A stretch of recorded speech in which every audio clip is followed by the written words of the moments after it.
There is a kind of darkness that doesn't scare you because of what you see.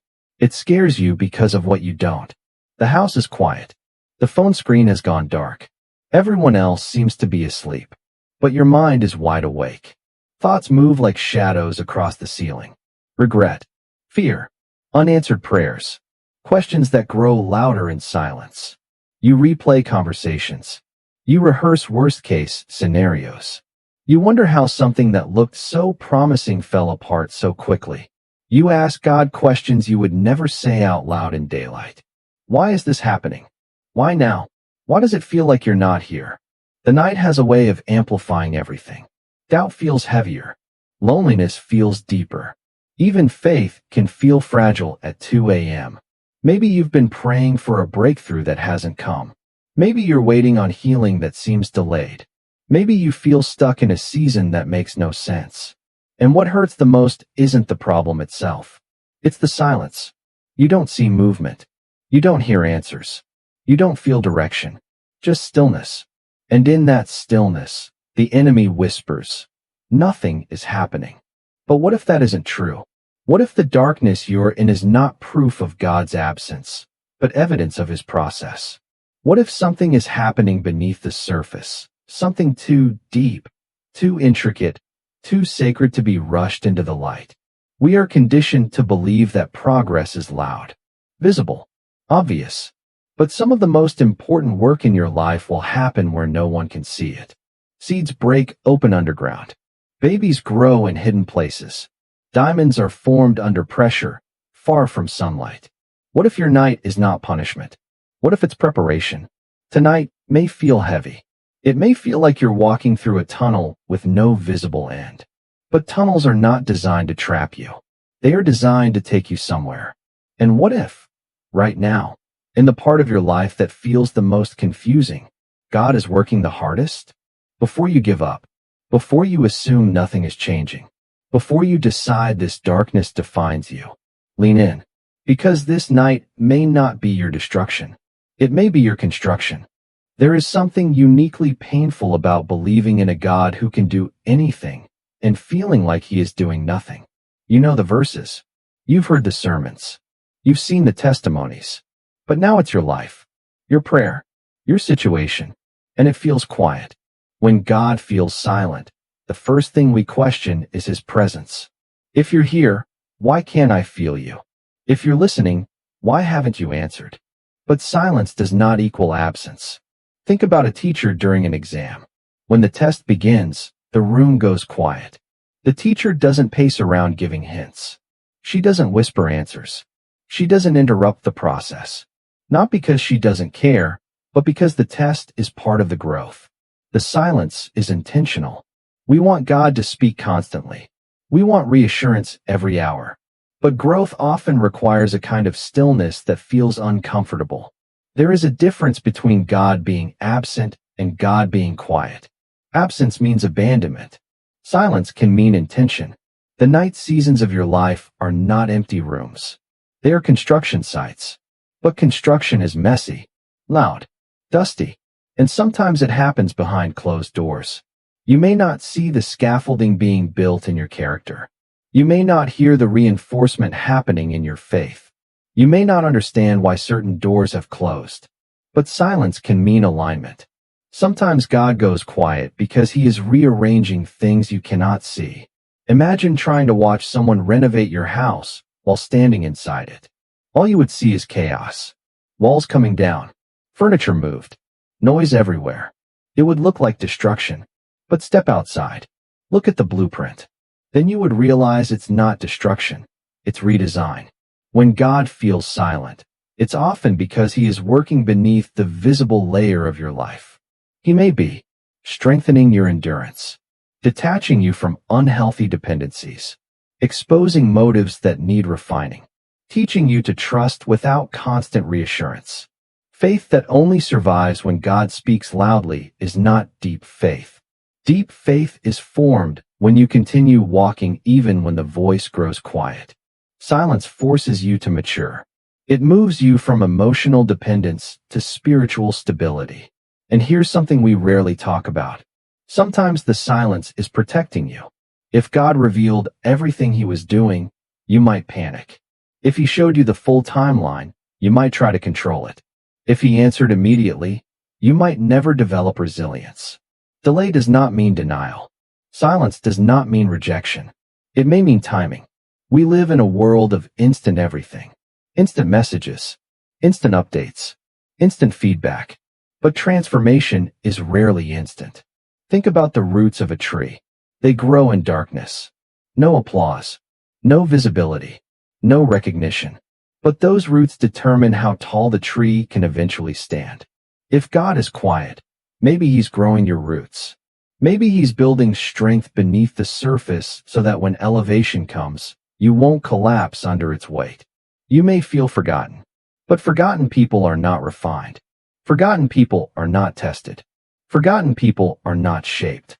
The very fact that you're in a stretching season suggests purpose. God does not waste silence. In the quiet, he teaches you to listen differently. In the stillness, he trains your spiritual senses.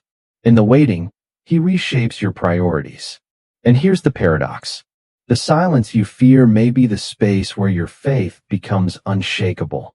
Because when you learn to trust him without constant signs, when you choose to pray without immediate results, when you continue believing even without visible proof, your faith stops being conditional. It becomes anchored. You may not hear him tonight, but that does not mean he is not speaking in ways you haven't yet learned to recognize. The night is not empty. It is active. It is forming something. And if we look through Scripture, we see a pattern that changes everything. God often does his deepest work in the darkest seasons. Let's step into a few of those nights. Because your story is not the first one written in the dark. If you ever feel like your life has stalled in the dark, you are not alone. Some of the greatest stories of transformation in Scripture were born at night, in places of confinement, confusion, and crushing pressure. Let's walk through a few of them. Not quickly, not casually, but slowly enough to see the pattern. Because once you see the pattern, you will recognize your own season differently. Joseph, the prison before the palace. Joseph's story did not begin in darkness. It began with a dream so vivid, so clear, so powerful that he believed God had shown him his future. Leadership, influence, elevation. But between the dream and the fulfillment, there was a pit. Betrayed by his own brothers, thrown into a hole, sold into slavery, falsely accused, imprisoned. Imagine the confusion. God, you gave me this dream. So why does my reality look nothing like it? The prison was not glamorous. It was not inspiring. It was not aligned with the vision. It was dark. And yet, that prison was not a detour. It was training. In slavery, Joseph learned administration. In false accusation, he developed integrity. In prison, he learned leadership under pressure. If God had elevated him immediately, he might have had authority without character. The night built his foundation. The years of obscurity shaped the man who could eventually manage a nation's crisis. Joseph's darkest nights were not proof that God forgot the dream. They were proof that God was preparing him to handle it. What looks like delay may actually be development. David, the cave before the crown. David was anointed king while still a shepherd boy. Anointed, chosen, called. But after the oil was poured on his head, his life did not become easier. It became dangerous. King Saul grew jealous. David became a target. He fled. He hid in caves. He lived like a fugitive. Imagine being told you would be king, and then sleeping in cold caves while someone hunts you. The cave season can feel humiliating. No spotlight. No applause. No visible progress. But caves echo. And in those echoes, David learned something kings must learn: dependence. Many of the psalms we cherish were written in caves. Songs of desperation. Prayers of honesty. Cries for help. The cave stripped David of illusion. It stripped him of comfort. It stripped him of control. But it deepened his intimacy with God. When he finally became king, he did not lead from ego. He led from experience. The cave taught him how to trust when survival felt uncertain. Your cave may feel like a setback. but it may be shaping a leader. Job, the silence within suffering. Job's story is perhaps one of the most uncomfortable. Loss without explanation. Pain without clarity. Silence without warning. He lost wealth. He lost children. He lost health. And in the middle of it, heaven was silent. Job asked questions. Raw ones. Why was I born? What did I do? Where is God? Sometimes the night is not about preparation for position. Sometimes it is about purification of perception. Job's understanding of God deepened not because everything was restored, but because his encounter with God became personal. At the end of his story, he says something powerful. I had heard of you, but now my eyes have seen you. The darkness stripped away secondhand faith. It replaced it with encounter. Some nights are not about promotion. They are about revelation. Jesus, Gethsemane before the cross. If there is any night that redefines darkness, it is Gethsemane. Jesus knew what was coming. Betrayal, arrest, suffering. He prayed in agony. Let this cup pass from me.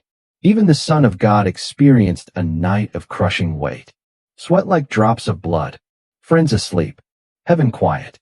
But that night was not defeat. It was surrender. The night before the cross was not about avoidance. It was about alignment. Sometimes God does not remove the cup. Sometimes he strengthens you to carry it. Gethsemane teaches us something uncomfortable. Obedience can feel heavy, but obedience in the dark produces redemption in the light. Paul and Silas worship at midnight. There is another night, less talked about, but powerful. Paul and Silas were beaten and thrown into prison.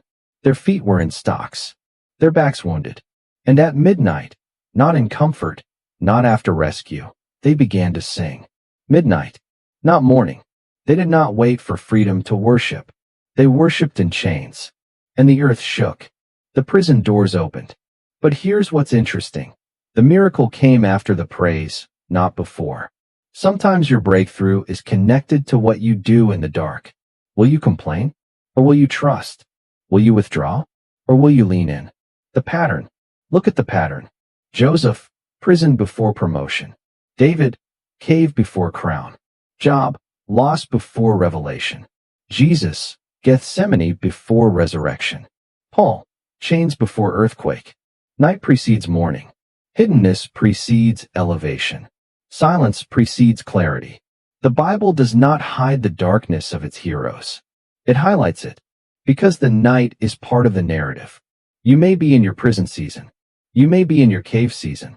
You may be in your Gethsemane moment. But if Scripture teaches us anything, it is this. Darkness is not the end of the story. It is the chapter where transformation accelerates. God does some of his most intricate work when visibility is lowest. When you cannot see his hand, he is shaping your heart. When you cannot trace his steps, he is ordering yours. The same God who worked in their night is working in yours. Not randomly, not carelessly, not silently without purpose. There is a pattern to your pain. There is intention in your interruption. And if history shows us anything, it's that morning always follows night. But before the light appears, something sacred happens in the dark. Let's look at what that is. If night seasons are part of the pattern, then the question becomes deeper. What is God actually doing while I'm here? Because it's one thing to say, trust the process. It's another thing to understand the process. Darkness is not random. It is purposeful. And while you may not see visible change, there are at least 3 profound things God consistently does in the dark. 1. He develops your character before your calling.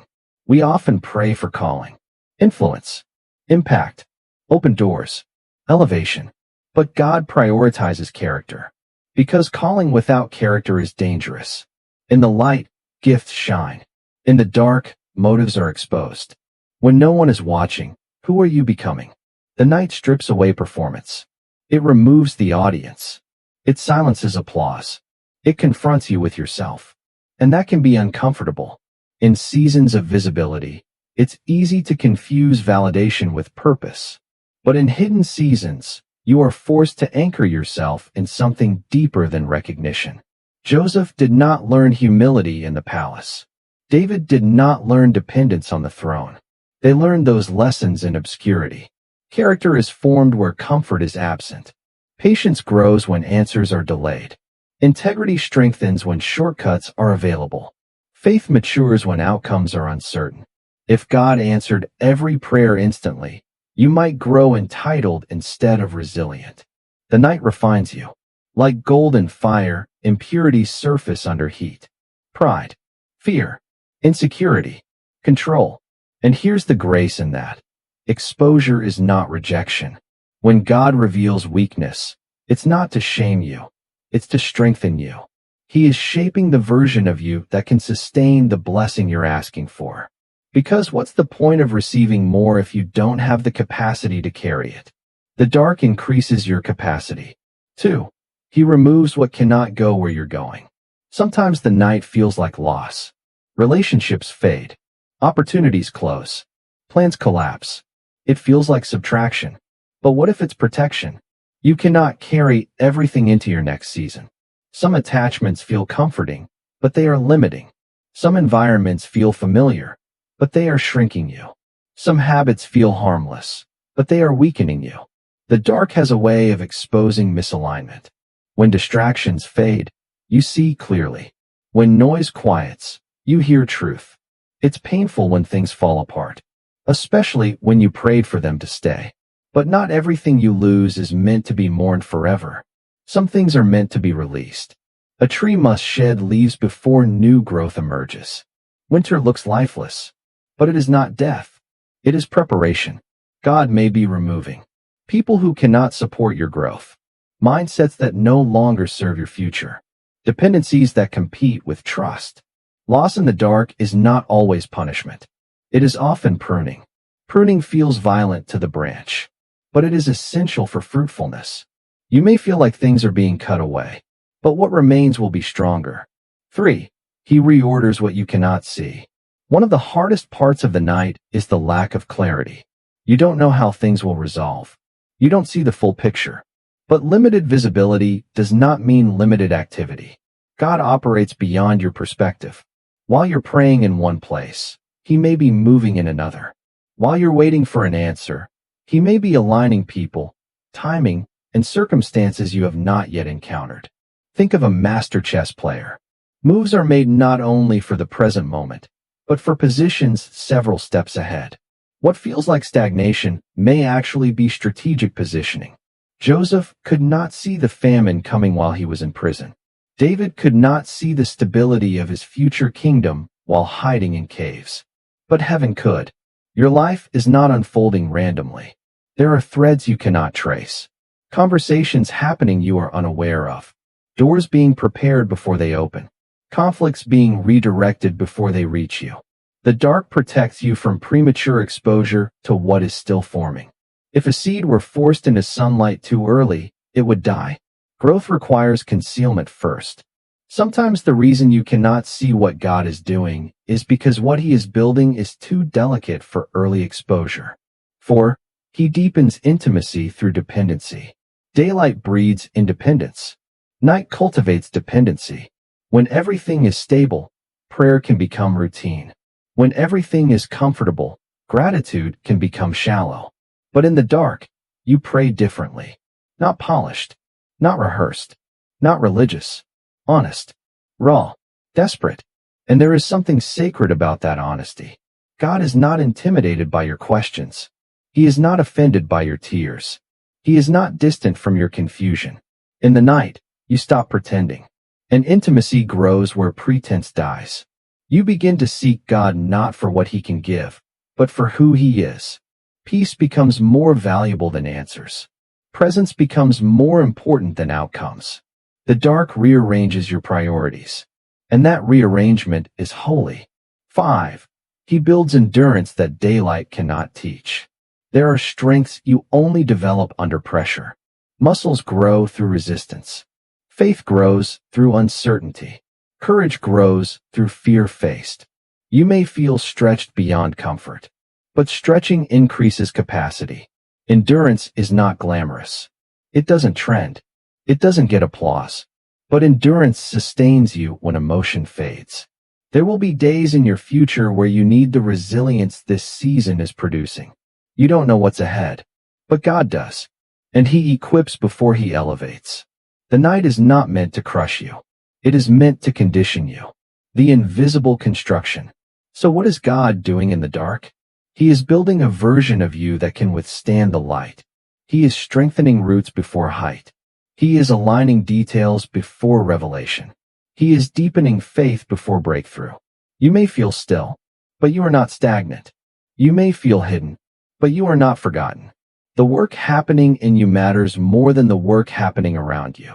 And when the morning comes, because it will, you will not simply step into a new season. You will step into it transformed.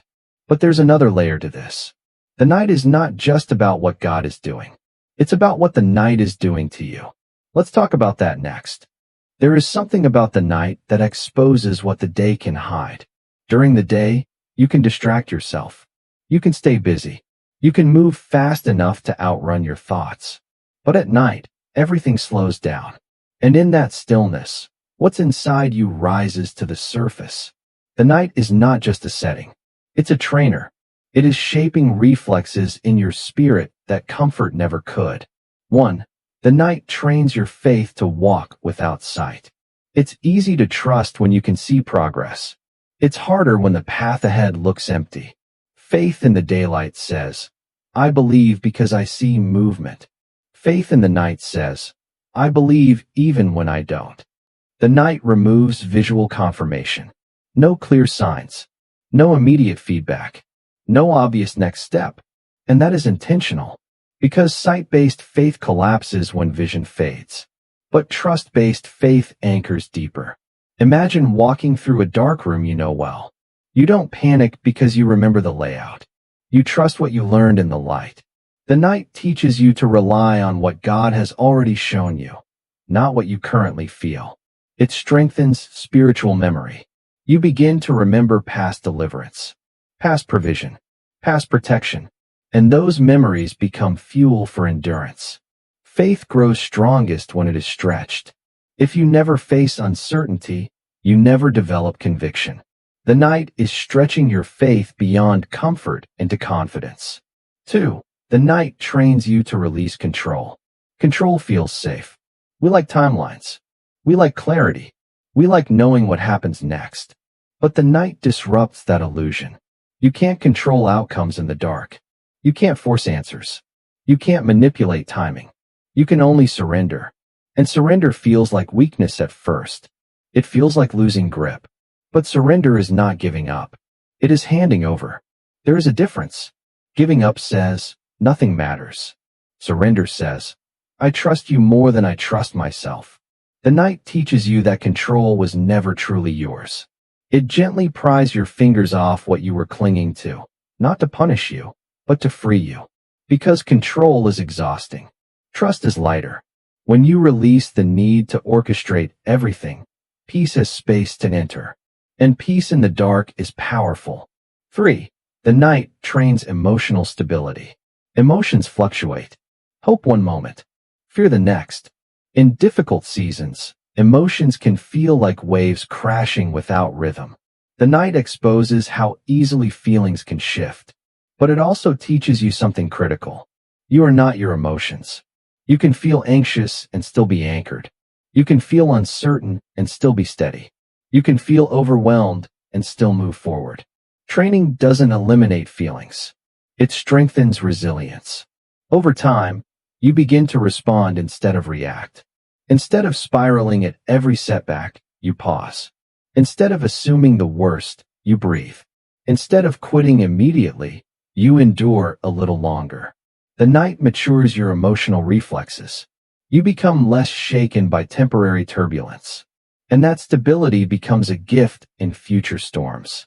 4. The night trains you in spiritual discipline. When everything feels good, discipline feels optional. But when you're in the dark, discipline becomes survival. You pray even when you don't feel like it. You read even when it feels dry. You show up even when motivation is low. Consistency in the dark builds strength that inspiration never could. You learn to choose faith, not just feel it.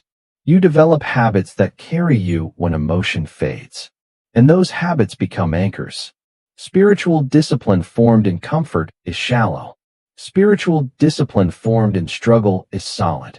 The night teaches you to stay when it would be easier to walk away. And staying shapes depth. 5. The night exposes what truly anchors you. When light disappears, you find out what you were leaning on. Was it approval? Security? Success? Recognition? Darkness removes external affirmation. If your identity was built on what you do, the night feels threatening. But if your identity is rooted in who you are before God, the night cannot erase you. The night forces you to confront foundational questions. Who am I without applause? Who am I without achievement? Who am I when nothing impressive is happening? And that confrontation is not cruel. It is clarifying. You discover that your worth was never tied to visibility. You realize that being loved by God is not dependent on productivity.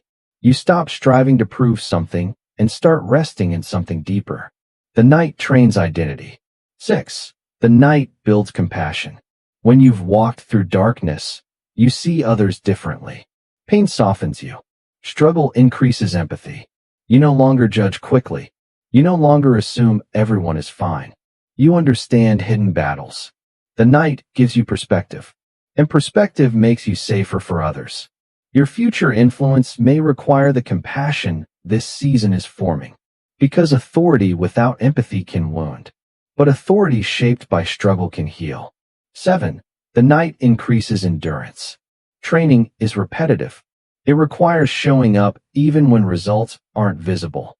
The night strengthens your endurance muscle. You learn that feelings are temporary. You learn that delay is survivable. You learn that discomfort does not equal defeat. Every night you endure increases your capacity. And capacity matters. Because when opportunity comes, you won't collapse under pressure. You'll recognize it. You'll step into it with quiet confidence. Not arrogance. Not urgency. But steadiness. The hidden curriculum. The night has a curriculum. It teaches trust over control, stability over impulse, depth over surface, identity over performance. And the lessons are not theoretical. They are experiential. You are not just hearing about faith. You are living it. You are not just reading about endurance. You are practicing it. Training seasons rarely feel triumphant. They feel repetitive, quiet, demanding. But no athlete complains about training once the victory comes. Because they understand, preparation determines performance. The night is preparing you. You may not see graduation yet, but you are being equipped. And there is something beautiful about this truth. You will not leave this season the same way you entered it. You will leave stronger, steadier, clearer. But eventually, training shifts. Eventually, something changes. The night does not last forever. And when the first hint of morning appears, it won't be loud. It will be subtle. Let's talk about that sunrise. There is something about dawn that is almost invisible. It doesn't arrive with noise. It doesn't announce itself with fireworks. It begins quietly. A slight shift in the sky. A faint softening of the darkness. A thin line of light on the horizon. If you're not paying attention, you can miss it. That's how breakthrough often begins. Not dramatic, not explosive, but subtle. The night convinces you it will last forever. When you've been in a hard season long enough, permanence starts to feel real. You stop expecting change. You lower your hope to protect your heart. But no night in history has ever defeated the morning. Darkness has an expiration date. Even when you cannot see the rotation of the earth, it is still turning. Even when you feel stuck, time is still moving. And even when you feel unchanged, growth is still happening. Morning is not a possibility. It is a promise. 1. The shift begins internally before it appears externally. We often expect breakthrough to look external. A new job, a healed relationship, an answered prayer. But many times, the first sign of morning is internal. You notice you're not as anxious as before. You notice you recover faster from discouragement. You notice your prayers sound different, steadier, less frantic. The situation may look the same, but you don't. That's dawn. When peace shows up before the problem leaves, that's light breaking through. When you stop obsessing over outcomes and start resting in trust, that's sunrise in your spirit. The world may not applaud internal transformation, but heaven recognizes it, because internal stability is more powerful than external change. External change can be taken away. Internal strength stays with you. 2. Clarity comes gradually. We want sudden revelation, but God often gives gradual understanding. You look back and realize, that closed door protected me. That delay positioned me. That heartbreak redirected me. Clarity often arrives in hindsight. And when it does, you begin to see the pattern. The confusion that once felt cruel now looks purposeful. The silence that felt empty now looks intentional. The struggle that felt pointless now looks refining. Morning doesn't erase the memory of the night. It reframes it. You stop asking, why did this happen to me? And start saying, I see what this produced in me. That shift changes everything. 3. The light reveals what the dark built. When daylight comes, you notice strength you didn't have before. Patience that used to be thin is now steady. Fear that once dominated is now manageable. Faith that once depended on signs is now anchored. The night trained you. The morning reveals the results. Joseph stepped out of prison ready. David stepped out of caves prepared. Jesus stepped out of the grave victorious. The dark did not weaken them. It fortified them. Your night has been building muscle. You may not feel it daily, but when pressure returns, and it will, you will respond differently. Not because the storm changed, but because you did. 4. Opportunity finds prepared people. When morning comes, it often brings opportunity. A door opens. A conversation shifts. A new direction appears. But opportunity without preparation can overwhelm you. That's why the night mattered. The discipline you built. The surrender you practiced. The endurance you developed. It all becomes necessary. You are not stepping into light as the same person who entered the dark. You are stepping forward refined. And that refinement gives you confidence without arrogance. You no longer chase validation. You move with quiet assurance. Because you know what it took to survive the night. 5. Gratitude deepens after darkness. There is a kind of gratitude you only learn after struggle. Small blessings feel bigger. Peace feels richer. Joy feels purer.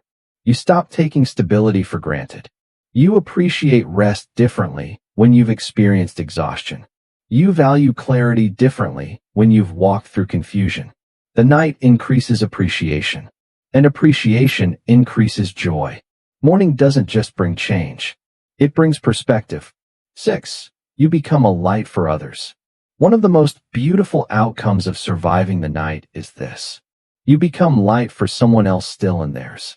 When someone says, I feel stuck, you understand. When someone says, God feels silent, you don't judge. You can say with quiet confidence, I've been there. Keep going. Your survival becomes someone else's hope. The darkness you endured becomes a testimony. Not dramatic, not boastful, but steady, authentic, real. Morning doesn't just lift you. It positions you to lift others. 7. The night was never the end. Here's the truth that changes everything. The night was a chapter, not the conclusion. You may have cried. You may have doubted. You may have questioned everything.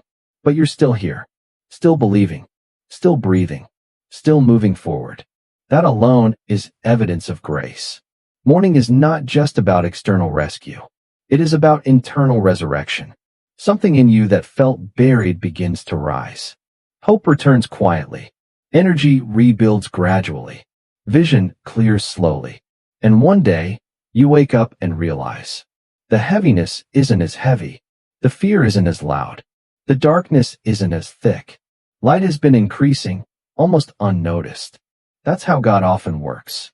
Not with spectacle, but with steady faithfulness. The sun does not argue with the night. It simply rises. And when it does, darkness has no defense.